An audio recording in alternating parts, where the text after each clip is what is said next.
Good morning all of you. हमारे YouTube channel geography junction में आपका एक बार फिर हार्दिक स्वागत है। आज हम राजस्थान भूगोल की श्रृंखला को आगे बढ़ाते हुए आज हम राजस्थान की जलवायु या राजस्थान की वनस्पति के बारे में अध्ययन करेंगे और राजस्थान में कितने प्रकार की वनस्पति पाई जाती है, उनकी क्या क्या विशेषता है, वहाँ पर किस प्रकार के पेड़ पौधे पाए जाते हैं, उन सभी की विशेषताओं के बारे में अपन अध्ययन करेंगे। तो अपन सबसे पहले बात करते हैं कि राजस्थान की जो वनस्पति है उसमें मरुस्थलीय प्रकार की वनस्पति यानी राजस्थान को वनस्पति प्रकार या वनस्पति के प्रकार पर आधार पर 5 भागों में बांटा गया है। सबसे पहले अपन बात करते हैं मरुस्थलीय वनस्पति, यानी ये जो मरुस्थलीय या जो मरुस्थल के क्षेत्र में पाई जाती है इसको अपन शुष्क वन या शुष्क वनस्पति भी कहते हैं। इसको अपन मरुस्थलीय वनों को मरुदबिद या इंग्लिश में अपन जीरोफाइट भी कहते हैं। ये राजस्थान के पश्चिमी भाग में पाई जाने वाली वनस्पति है जिनमें वर्षा की मात्रा सबसे कम होती है, यानी लगभग 30 सेंटीमीटर औसत वार्षिक वर्षा होती है, वो ओनली फॉर केवल 30 सेंटीमीटर होती है। इसमें नागफनी, खेजड़ी, बबूल, खेर, बेर, सेवण और धामण घास यानी इस प्रकार की यानी छोटे छोटे वनस्पतियां पाई जाएगी और उनकी जड़ें इतनी लंबी होगी।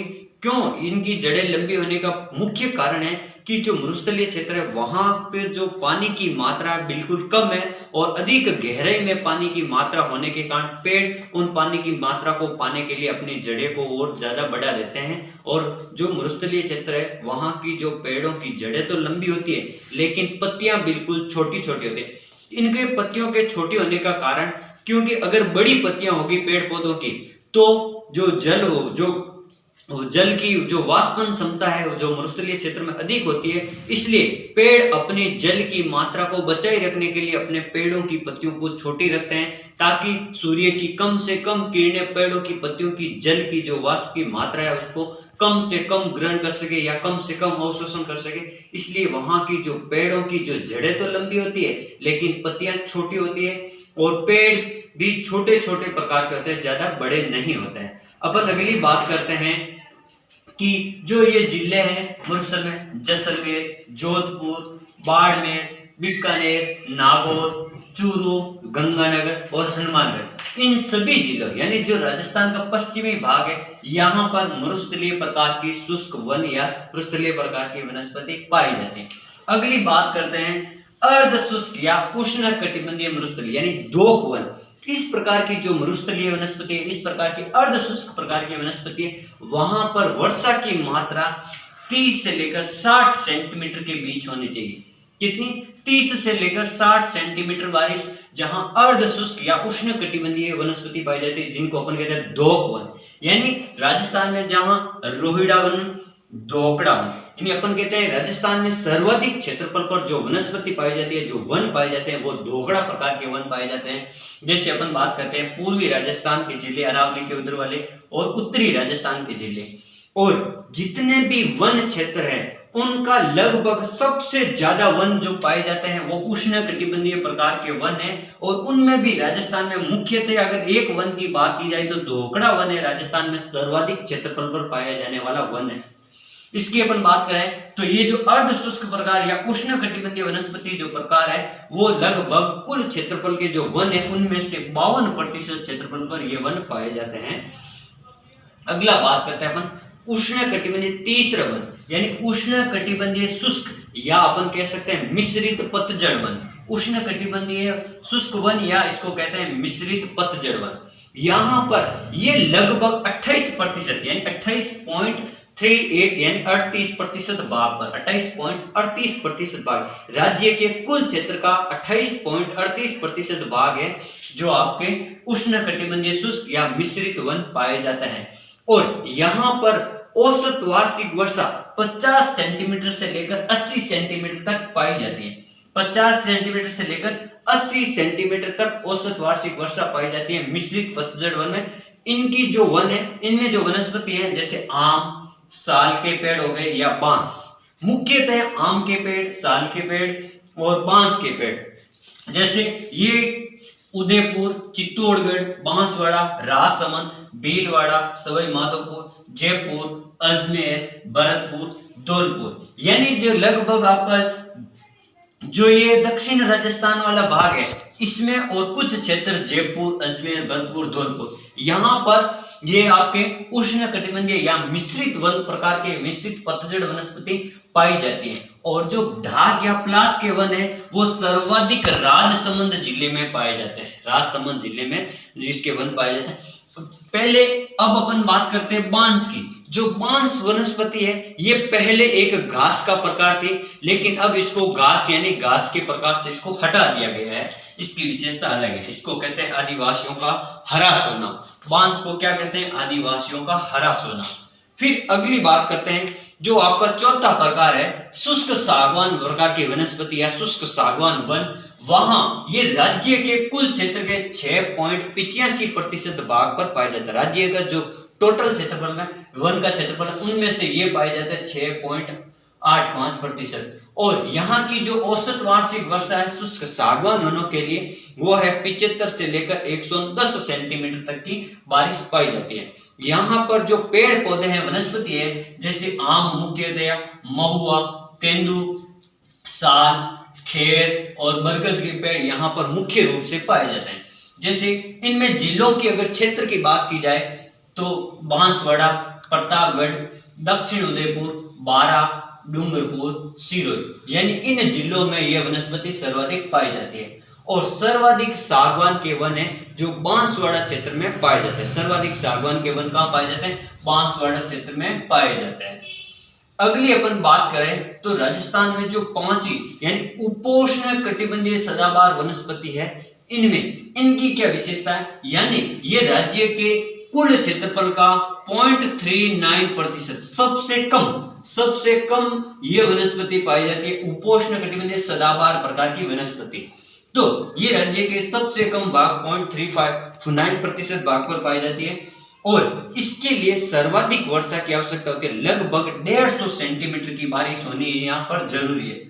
और यह जो उपोष्ण कटिबंधीय सदाबहार वनस्पति है राजस्थान में माउंट आबू क्षेत्र में पाई जाती है। माउंट आबू जो पहाड़ी क्षेत्र है जहां पर गुरु शिखर है वहां पर यह वनस्पति पाई जाती है। सर्वाधिक वानस्पतिक विविधता यानी राजस्थान में अगर पेड़ पौधों की सर्वाधिक विविधता कहां पाई जाती है, वनस्पति की सर्वाधिक विविधता कहां पाई जाती है, तो माउंट आबू सिरोही में पाई जाती है जो पहाड़ी क्षेत्र है। यहां पर डिकिल्स टेरा आबुनिस पर्वत है। डिकिल्स टेरा आबुनिस जो आपके वनस्पति है ये विश्व में केवल माउंट आबू क्षेत्र में ही पाई जाती है। ये वनस्पति केवल एवं केवल विश्व में यहीं पर पाई जाती है। अगली बात करें यानी जो ये अपन ने पढ़ा राजस्थान की जो वनस्पति है इनको 5 भागों में बांटा था। यानी इनकी वर्षा के आधार पर अपन ने इनमें पढ़ा कि ये कौन कौन से पेड़ पाए जाते हैं और कौन कौन सी इनकी राज्यों में है, यानी कौन कौन से जिलों में ये क्षेत्र पाए जाते हैं। अब अपन में इनमें से कुछ जो पेड़ पौधे ऐसे हैं जिनकी आपको विशेषता याद रखना बहुत जरूरी है, क्योंकि जो जितने भी कॉम्पिटिटिव एग्जाम है उनमें ये हमेशा पूछे जाते हैं कुछ न कुछ इनके सवाल। सबसे पहले बात करते हैं अपन, यहाँ पर है एक सेवण और दामन घास। जो ये सेवण और दामन घास है ये जो जैसलमेर का जो इलाका है वहां मरुस्थलीय इलाकों में पाई जाती है। ये दुधारू पशुओं के लिए यह घास जो खाने से दुधारू पशुओं के जो दूध की मात्रा है उनमें वृद्धि होती है। सेवण और दामन घास। अगली अपन बात करते हैं धोकड़ा वन। ये धोकड़ा वन है राजस्थान में सर्वाधिक क्षेत्रफल पाए जाने वाला वन पाया जाता है। आपको पूछते हैं राजस्थान में कौन सा वन सर्वाधिक क्षेत्रफल पाया जाता है, तो धोकड़ा वन राजस्थान में सर्वाधिक क्षेत्रफल पाया जाता है। फिर आपको पूछ लिया जाए बांस, इसको मैंने बता दिया ये जो आदिवासियों का हरा सोना कहलाती है। यानी जो बांस के जो पेड़ होते हैं जो यानी उनकी जो लकड़ी होती है वो आदिवासियों के लिए सबसे महत्वपूर्ण उपयोगी है, इसलिए इसको आदिवासियों का हरा सोना कहते हैं। अगली बात की जाए तेंदू, यहाँ पर लिखा हुआ तेंदू जो आपकी बीड़ी बनती है। जो बीड़ी जो बनाई जाती है वो तेंदू के पत्ते से बीड़ी बनती है। तेंदू के जो पत्ते होते हैं ना उनसे आपकी क्या बनाई जाती है, बीड़ी बनाई जाती है। बीड़ी तेंदू के पत्ते से बीड़ी बनाई जाती है। अगली बात अपन करते हैं जो महुआ, ये है आपका महुआ। जो महुआ जो पेड़ है उनसे जो आदिवासी जो लोग होते हैं या आदिवासी जो जनजातियां होती है या जो जातियां होती हैं वो आदिवासी जातियां महुआ के पेड़ से जो शराब बनाने का काम करती हैं। आदिवासी जो जातियां होती हैं जो महुआ के पेड़ से शराब बनाती हैं, शराब का निर्माण करती हैं। अगली बात, इसे महुए को आदिवासियों का कल्प वृक्ष भी कहते हैं। महुए को क्या कहते हैं? आदिवासियों का कल्प वृक्ष भी कहा जाता है। अगली बात करते हैं अपन प्लास। अपन ने लिखा प्लास, जो राजसमंद में सर्वाधिक होती है। ये प्लास है जो आपका ये इनकी जो दूर से देखने पर प्लास का जो पौधा है, इनके जो फूल होते हैं वो दूर से देखने पर एकदम लाल दिखते हैं। इनको लाल दिखने के कारण इसको जंगल की ज्वाला भी कहते हैं। दूर से ये अपन को लाल दिखेगा, ऐसा लगता है कि वहां पर किसी जंगल में आग लगी हुई है, इसलिए प्लास के पेड़ को जंगल की ज्वाला भी कहा जाता है। अपन बात करते हैं रोहिड़ा। अपन बात करते हैं रोहिड़ा, जो राजस्थान में रोहिड़ा का पेड़ होता है उसको, यानी उसको अपन कहते हैं मरुस्थल का सागवान। यानी रोहिड़े की लकड़ी इतनी मजबूत होती है, इसलिए इसको राजस्थान या मरुस्थल का, इसे क्या कहते हैं? मरुस्थल का सागवान कहा जाता है। और जो रोहिड़ा है इसको अपन मारवाड़ में, जोधपुर क्षेत्र में मारवाड़ टीक भी कहते हैं, मारवाड़ टीक के नाम से भी। और रोहिड़े को राज्य पुष्प का दर्जा दिया गया है, राज्य पुष्प का दर्जा 1983 में। रोहिड़े को राज्य पुष्प का दर्जा 1983 में दिया गया है। और ये रोहिड़ा है जो राजस्थान का या मरुस्थल का सागवान कहलाता है। अब अपन बात करते हैं खेजड़ी, जो एक वृक्ष आता है खेजड़ी। खेजड़ी वृक्ष है जो राजस्थान को अपन मारवाड़ का या मरुस्थल का कल्प वृक्ष भी कहते हैं, और इसको अपन समी वृक्ष भी कहते हैं। और इसकी जो इस खेजड़ी पेड़ की दशहरे के दिन कोटा में पूजा होती है। दशहरे के दिन किस पेड़ की पूजा होती है?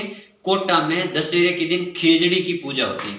और जो ये खेजड़ी है, जो इसको राज्य वृक्ष के रूप में, राज्य वृक्ष भी कहते हैं, राजस्थान का राज्य वृक्ष, इसे 31 अक्टूबर 1983 में राज्य वृक्ष का दर्जा मिला गया है। खेजड़ी को 31 अक्टूबर 1983 को खेजड़ी। इसका जो वैज्ञानिक नाम है, इसको अपन कहते हैं प्रोसेसिव सीनियरिया। इसको क्या कहते हैं? प्रोसेसिव सीनियरिया है, इसको अपन कहते हैं राजस्थान में।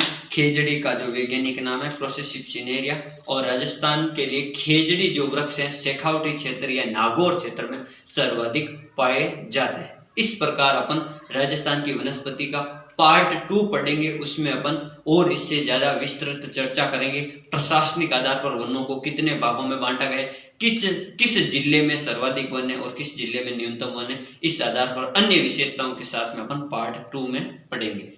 Thank you.